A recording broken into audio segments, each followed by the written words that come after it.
Hi, everybody. This is Kelly Dean from the Tummy Team, and we are working hard to give you guys as much information as we can in honor of Diastasis Recti Awareness Month.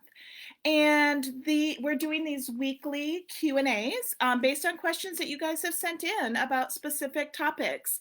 It's really great to see some of you guys already joining us. All right, we've had a lot of really great questions, and this each week we're kind of tackling a different part of diastasis recti questions. And today we're talking about diastasis recti and its effects and treatment and all the things related to pregnancy and postpartum recovery. So I have a handful of questions that people have sent in, but if you have a question, you can always type it in and hopefully I'll be able to see it and get to that as well, and will maybe help you get the information you know. I think the biggest thing for people to understand is the big confusion is that if you have a diastasis with your pregnant, a lot of people believe there's nothing you can do until after you have the baby. And that's absolutely not true. We prefer to work with people during their pregnancy. And even if you don't have a diastasis, we would like to work with you during your pregnancy to prevent you from getting a diastasis.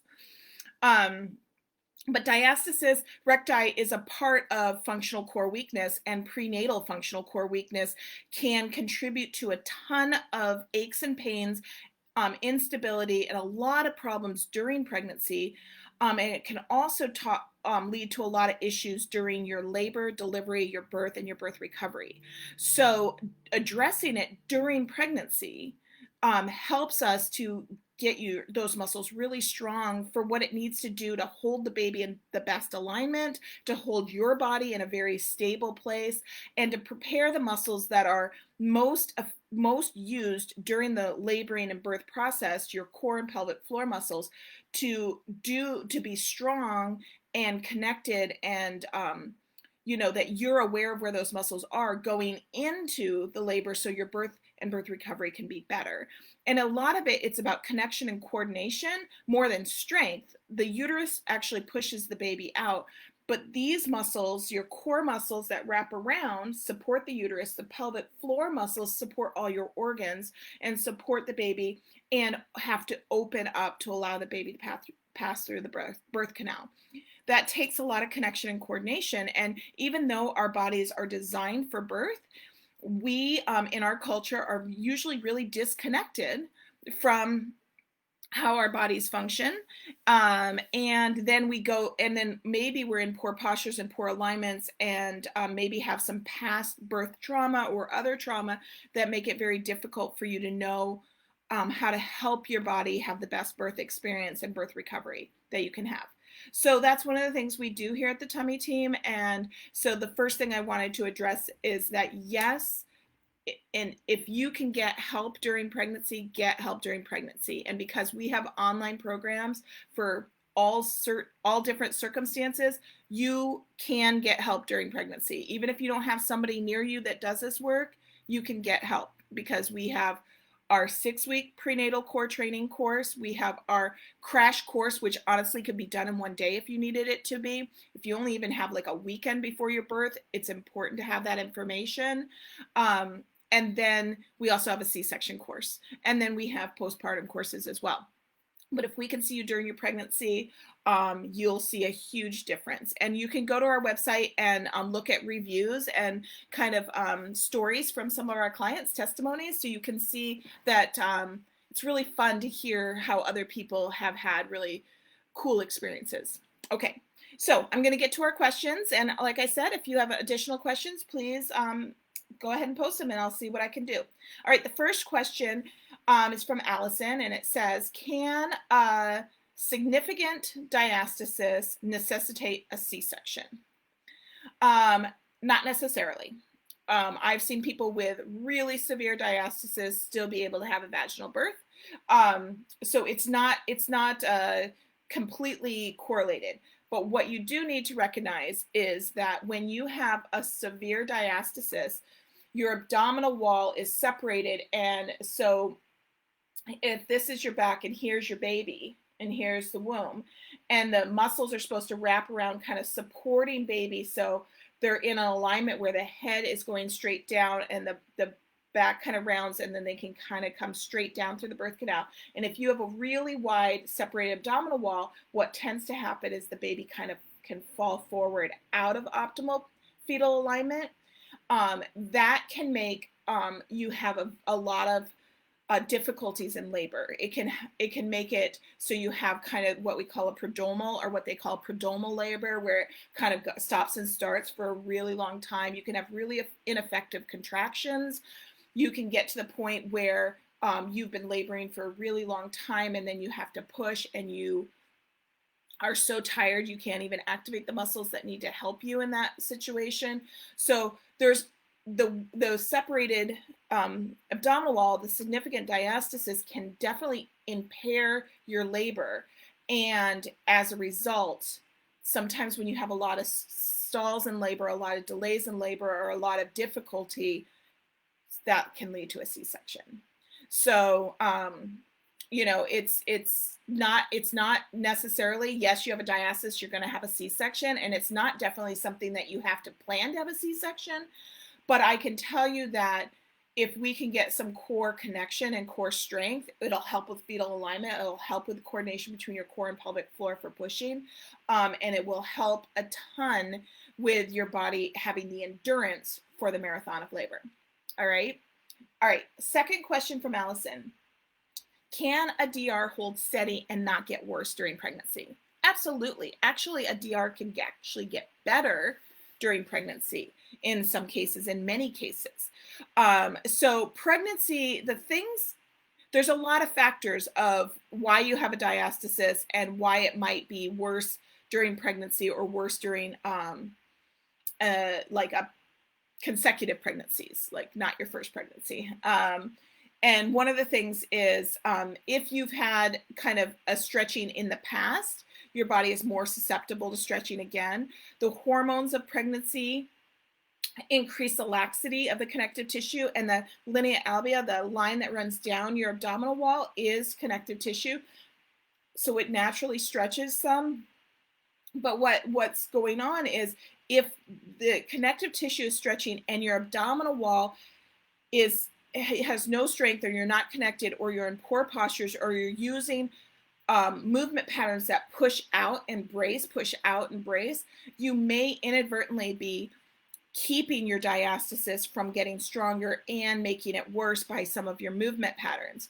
Your body needs the muscles to do their job nice and strong to keep the connective tissue connected. So if you have the hormones, the pressure of the baby, and a deflated, weak internal corset muscle, that sets you up for a really hard situation where it's very difficult, and your diastasis can stretch and stretch and stretch and stretch and stretch.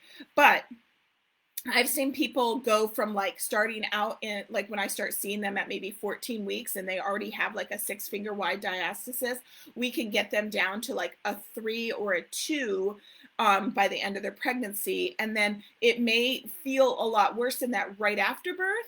But then it heals up pretty quick and they get back to that 2, 3, and then we work on the rehab process of getting it all the way back down to a half or a 1 or less than that if possible, depending on where they are with hormones and how many, if they're nursing, and just a lot of other factors. You know, hormones are a real big component in diastasis recti, in the healing process and all the pieces. And I've done a whole video blog on hormones and how it affects diastasis. So we're going to link that into the comment section, because if you're really curious about what's really going on there, that can be super informative. You know, we all have hormones, we all have things that we're dealing with, and you know, even the men we work with, hormones are a component. So it's good to know. So the answer to that question is yes, it can hold steady. Yes, it cannot get worse. And yes, it can actually get improve with the right training. And a big portion of the right training is not what people think. It's not crunches. It's not traditional ab work that you might do in a prenatal fitness class. It is retraining the core muscles in functional movement patterns. So how you sit, how you stand, how you do chores around the house, how you work, how you drive the car, how you pick up your kids. And then we work on really connecting to that internal corset muscle and work on the alignment of your entire body, how it connects your pelvis and rib cage together, and how you use it when you're breathing, when you're straining, when you're having a bowel movement, all of those things. So that's the functional use of that muscle, and that's how we functionally train that muscle. And because we use it in so many things, the way we integrate that training into your daily life really, it becomes functionally relevant really quick. You can feel the difference in your body really quick, but it also translates into a long-term healing is what we want. Long-term strength, not just, enough strength to get through this pregnancy. And then, and then I'll go back to some crazy boot camp workout after. It's really retraining your body to really understand how it was designed and how it needs to support you. Okay, so I'm going to write down another question here. Postpartum. All right, so the next question is from Jillian, and she asks, how does DR affect the recovery of a natural birth? And then she also says versus a C-section birth. So we're going to look at both of those. So diastasis recti can absolutely affect your birth recovery because you're after delivery, you're kind of left with a really deflated balloon around your belly. The baby's out, the uterus is shrinking, and those stretched out muscles and stretched out skin and connective tissue. The core muscles are the support system for your whole body, how you move around. And so when those are really stretched out, it affects how you can move around and your stability and your balance in your body. And so when you're missing this key, really massive muscle group, when you're missing that, your body starts to recruit upper and lower body, like muscles around your pelvis, like your glutes and your hamstrings and your hip flexors, your quads, and all of those deep hip stabilizers, and all the muscles around your rib cage, like your pecs and your lats and your traps and all of those muscles. So it starts to overwork these muscles because they have a missing muscle in the middle. And that compensation leads to pain because muscles start doing more jobs than they're designed to do, and they fatigue out. The other thing is newborn care is no joke, right? I mean, it's physically demanding. Most of us have never held like a 10-pound object in our arms for 10 hours a day. So that alone is a lot. Plus we look down at that sweet little baby. Plus we're learning how to nurse. Plus we're getting the baby in and out of cribs and car seats, and we might have other children to take care of, and we're doing it on minimal sleep and leftover nutrition, right? Whatever your body, if you're nursing, your body prioritizes lactation and you get the leftovers. So you're doing all of this really demanding work with very limited resources. So that to say, this is not the time to do some high intense workout program. This is a time to be really nurturing and loving to your body and putting as much resources back in, not depleting resources out, because you have a really important job to do to take care of that baby and take care of yourself.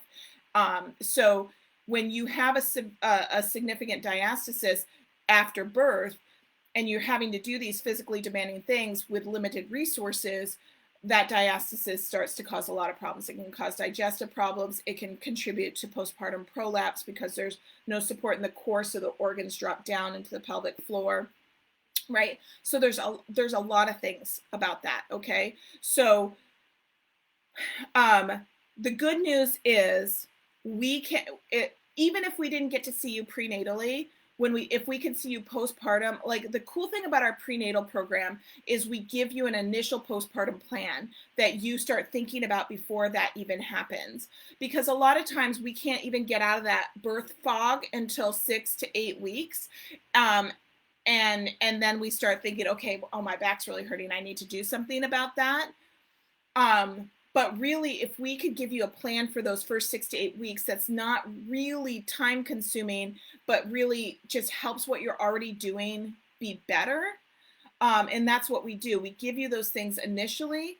One of those things is splinting postpartum, getting in optimal alignments for your newborn parenting postures. We have a lot of these resources at thetummyteam.com. We have a whole free resources page where we go through all these different newborn parenting postures and other parenting postures as well, to get you in the best alignment so your muscles can start working for you. And then we work on reconnecting with your breath and with certain movement patterns and certain just subtle little connection exercises you do while you're feeding the baby, those kinds of things.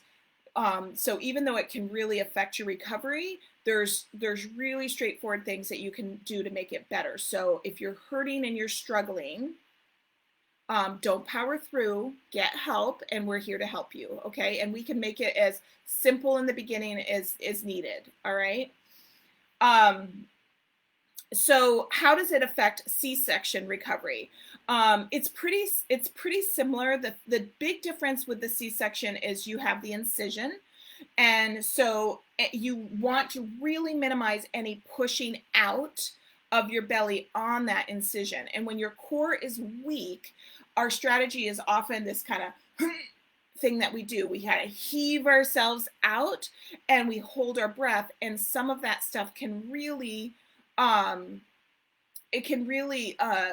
put a lot of pressure on that incision. So we want to protect the incision. And the other thing is, after any kind of surgery, we're a little bit more disconnected from the muscles because nerves are cut, and because it's painful, so we withdraw a little bit more from it. So any kind of work we can do before to be really connected to those muscles will help with a post-surgical recovery. So you're gonna still want to splint, even maybe more so with a C-section. You want it to feel some extra support. I also encourage people to do stuff like hug their belly. So I don't know if you've ever seen somebody that's had a open heart surgery. They usually have a pillow that they hold against themselves when they cough or they sneeze or any kind of straining, so that they don't push out. They kind of put this pressure in. You can put a pillow up against yourself, or even your hands just against your incision or your tummy to kind of support in and give some counter pressure on the pressure that might be out. There's a lot of stuff we talk about with that with our C-section course, and also in our core foundations postpartum course.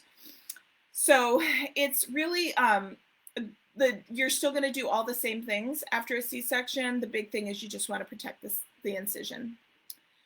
Okay, so another question we got was, can we talk a little bit about splinting late in pregnancy and even splinting during labor? So abdominal rehab splints are, I wish I had one in my office. I don't have one right now in here, but we sell them on our website. So abdominal rehab splints are a support system to reinforce and remind you throughout the day of how your core needs to be positioned and how your corset needs to be supported. And it helps you to feel those muscles. So we have a process of using the splint kind of throughout your pregnancy intermittently. And as you get closer to the end of your pregnancy, a lot of people feel like they want to wear it a little bit more. It gives you, especially for maybe the second half of the day when you're feeling a little fatigued. So using the splint at the end of the pregnancy can really help kind of take some of that pressure off, but we always have you do it with some of the rehab exercises, the breathing, the connection, the alignment, the posture, all of that stuff works together with the splint. So you just don't put the splint on and just rest into it, but you put the splint on, and every time you do one of your core exercises that we teach you, it actually feels far more effective because it's already giving you a little bit of a hug. A lot of times when people are having issues trying to get baby to stay head down, and they're doing some fun like baby spinning baby stuff, and they've maybe doing some chiropractic care, different things to help get baby in optimal position. And when they feel baby's in optimal position, then they splint to kind of discourage baby from moving a ton. If baby's not in optimal position and you're late in your pregnancy, I would really, you can still splint, but you want to kind of splint intermittently, not all day and not for a long period of time. You want to give baby an opportunity to move. And as they get big at the end, they have less movement. They have less opportunity to move. Like when they're little, they're like, flipping around in there. But then it's just a tighter fit, right? So we don't want it to be even more tight at that time. So if when you're working on getting baby head down and optimal alignment, and then you put the splint on, it can be really stellar to help keep baby in the best position. And then there are times that people will like to wear their splint while they're laboring. It does help keep baby in optimal position. It does help when you're doing your breaths to draw the muscle up and in to help put baby in the best position, and it usually feels really good. It's really good too if you're having a kind of back labor. And then sometimes we even encourage people to put it on, maybe if they're stalling or they're stuck a little bit, the splint and they're getting tired, the splint can kind of help put them in a good position. If you're a birth professional or you've had a lot of birth experience, you might be familiar with something called the rebozo, which is basically this big piece of fabric that a doula or a midwife might wrap around your tummy and kind of pull up and in, and it can pull baby up and in this position, which can take a ton of pressure off your low back, and it can kind of seat baby's head in a better position against the cervix to make each contraction more effective. The splint basically can do that same thing without having somebody else have to hold it the whole time for you. And it can give you a lot of support. It can also give you support during the actual pushing phase, because like I said, when you have the splint on and you do your exhale and engage, where you take your breath and you exhale and engage, and you think about zipping up a zipper from your pubic bone up to your sternum on that shush,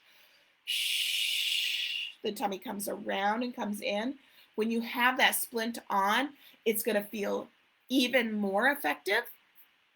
And so when you're in the pushing phase and you're doing that exhale, drawing the tummy in, relaxing the pelvic floor, that the splint can be really helpful, especially if you've been laboring for a while and you're kind of tired. It can be helpful. So that gives you some information. We do have a video on splinting during pregnancy. We have some information on our website about splinting during pregnancy as well. So we always want to say splinting alone is not really our recommendation. Splinting is about 1/5 of our rehab process. It can be an exceptional tool, but there's a fine line with all kind of splinting that you could easily just rest into it. And resting into it is not going to get the job done. The splint doesn't do the work for you, but it does support your body to be able to do the work you need to do. Okay? All right, so the next question has to do with how many of the natural aches and pains that everybody feels in pregnancy is really actually related to diastasis or functional core weakness. So you might be surprised. Yes, obviously your body is transforming during your pregnancy, and there's going to be a side effect to that, right? But a lot of times, like we always say, diastasis recti is a component of functional core weakness. It means that your internal core muscles are not strong enough to do the functional jobs that they need to do, which are upright, postural, respiratory, digestive, structural, those things. They're not doing that without pain or dysfunction.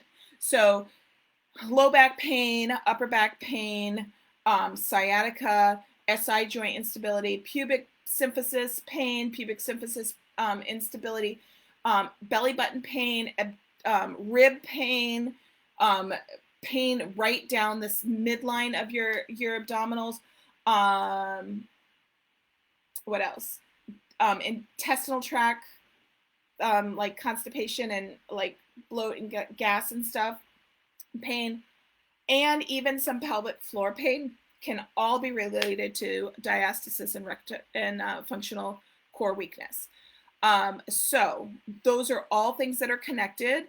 And as we train your diastasis or train your transverse abdominis and close the diastasis and support the uterus better, a lot of times our clients will come in and they'll say, or they'll write to us and they'll say, my low back pain is better, my mid back pain is better, my sciatica is gone, my pelvic floor feels great. You know, all of these things are really important. So specifically about pelvis pain. So SI joint, that joint between your tailbone and the pelvis, that little joint like in the dimples in your low back, that pain, sciatica, and pubic bone pain. So the transverse abdominis, your internal corset muscle, is a muscle that wraps around your body, connects to the lower 6 ribs, all the way to the pubic bone, and all the way around your pelvis. And it acts kind of like a corset, right? It kind of pulls in like a girdle and holds everything together. If you have a separation or everything's pushing out from the pregnancy, then that stability in that pelvis is challenged. Not to mention that the connective tissue in the ligaments that support those structures are also spreading and stretching because of your relaxin and the other pregnancy hormones that make you stretchy. And so you have a lot of kind of instability there. And what can happen with sciatica is the muscles from your femur to your sacrum can get really tight trying to stabilize an unstable pelvis, and your sciatic nerve runs right through that group of muscles. And so when these muscles are tight, they press on that sciatic nerve, and then that can cause that butt pain and all the way down your leg, numbness, and sometimes it makes it hard to walk. So as we strengthen the core and support the diastasis and close the diastasis, then we stabilize the pelvis and we have less hypermobility, which leads to less pain, which leads to less compensation, which leads to less nerve pain. Okay, it's all connected, and there's a lot of stuff, a lot of hope, a lot of stuff you could be doing. Okay. Oh, this is a really great one. This last question, or I have 2 more questions, and then if anybody has questions, you can post them. This next question is, what kind of complications with diastasis recti with stalled labor? So she was saying that she stalled around 7 centimeters for a really long time. And like I said, there's a lot of things going on in labor. It's not always just A plus B equals C. There's usually like a ton of little things going on. But one of the things that are very common, very consistent in the births that we are involved in, and all the birth professionals that we work with, are with when mamas have a diastasis and a weak core, they often have some form of poor fetal alignment, poor positioning of the baby, and then they have this kind of stop and start labor, prodromal labor, and it could go on for days. It could just go and then it stops for a while. In her case, I don't know if she had this kind of on and off for days where they're absolutely exhausted by the end of it, or if she just was going along and then just kind of got stuck. Sometimes we get stuck for lots of reasons, like baby needs to shift into a new position, something else chemically needs to happen in your body for the next step of labor to progress. But a lot of times what you think about is the cervix, the baby's head, hopefully it's the head or whatever presenting part, presses on that cervix, and the pressure of the baby's head on the cervix kind of pushes down and thins out and opens up the cervix. But it also, this pressure is what stimulates the next contraction of the uterus to push baby down into the next contraction. So if baby's in kind of a position like this and only part of its head is like hitting part of the cervix instead of the whole head hitting everything, then, you know, it can really affect how effective the next contraction is. It can affect how well the cervix is dilated. It can kind of have you in a holding pattern at times. And that whole time, you're getting more and more tired, right? And it's getting harder for the muscles. The muscles are getting tired. You're mentally tired. It's hard to stay connected. It's hard to, to do all the things you know you need to be doing to take care of yourself at that time. So, and it also leads to possibly more interventions, right? And more interventions can lead to a C-section that maybe wasn't what you had hoped for, okay? So recognizing that, let's say you have this diastasis, you have this history of stop and start labors. We've had multiple clients. We actually just got a case study from a client who, I think she was on her 5th baby, and she had all those prodromal labors, really long, hard, difficult labors. And then her 5th baby, she did our work, prenatal core training, and she had a very smooth, easy delivery. And it was like, it changed everything, right? So even if you've had these in the past, it can be changed. Even if this is like your 8th pregnancy, it can totally be changed. This is also a time that a splint, bringing your splint to the hospital, could be helpful, because you may have not had time or known this information and really worked on the activation of this muscle prior to labor. And so the splint is going to help kind of reinforce that weak muscle and help you get in a good position, just like a rebozo would, but it's portable with you, okay? All right, my last question, unless I get any from you guys, is how soon postpartum should I expect my diastasis to be better? That's a loaded question. So lots of factors involved. Nobody is the same. This is not the time to compare yourself to anybody else. But, you know, if you had a pretty severe diastasis, it's going to take longer than if you didn't, right? If this is multiple pregnancies with different diastasis, it might take longer. There's a lot of factors involved. But the biggest thing that I can tell all of my new moms is little things are going to add up. Don't push yourself too hard, too fast, because that will actually slow down your healing and cause other problems like prolapse, can cause a lot of back pain, a lot of instability. So your body has been through a ton, and rehab is going to happen, and it is going to come back together. And I know that desperate feeling of, oh my gosh, I need to feel stronger like yesterday, because I can't keep doing this motherhood thing with this really weak body. Plus, I don't even feel like myself. I feel like this weird version of myself, right?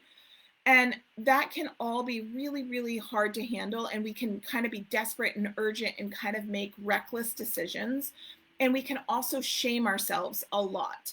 And I'm here to say, no, let's not do that.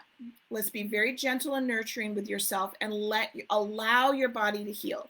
The body has an incredible capacity to heal, okay? Often what we're doing in rehab is repairing from things that our clients have done with the best intentions, but have actually damaged themselves worse, and we're repairing from that. So you want to, instead of thinking, how soon am I going to get better? You want to think more in terms of, what are the small things I can do in my normal newborn parenting phase to do some self-care to support my body so healing is possible. So healing starts to naturally, organically happen. How can I support my body?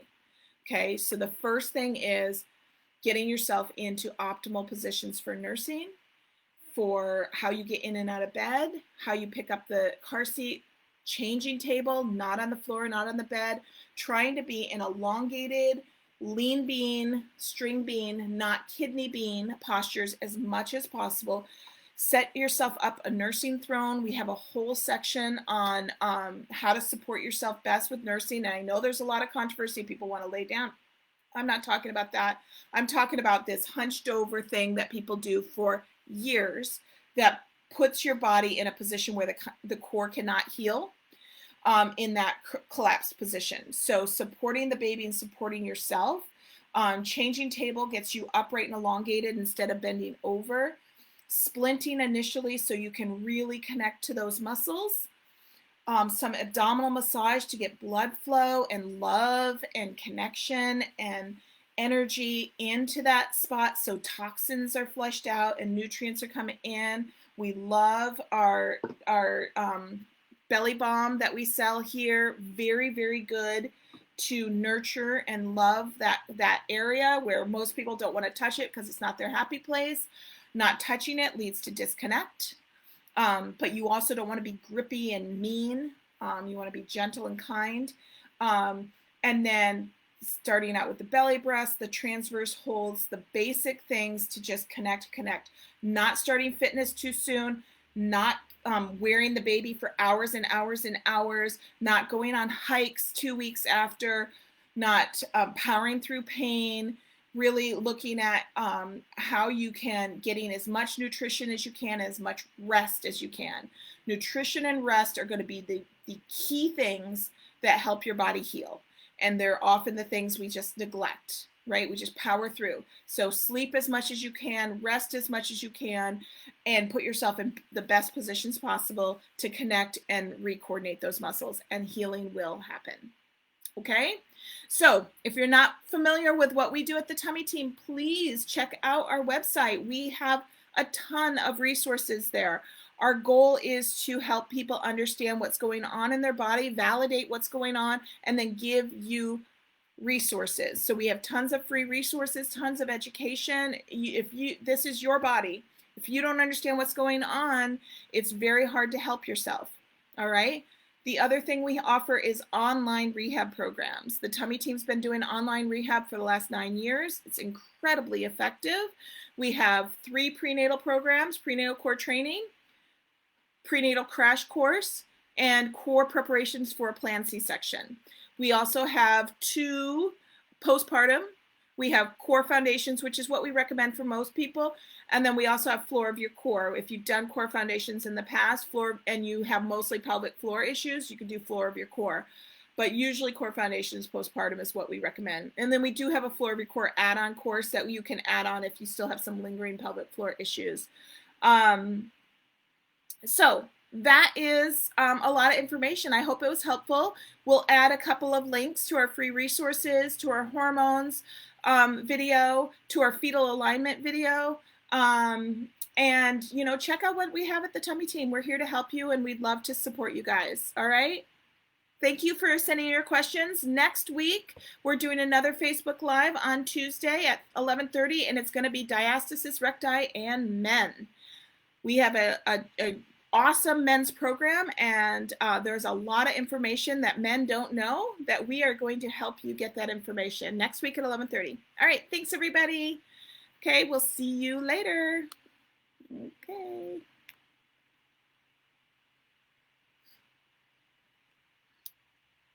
And end.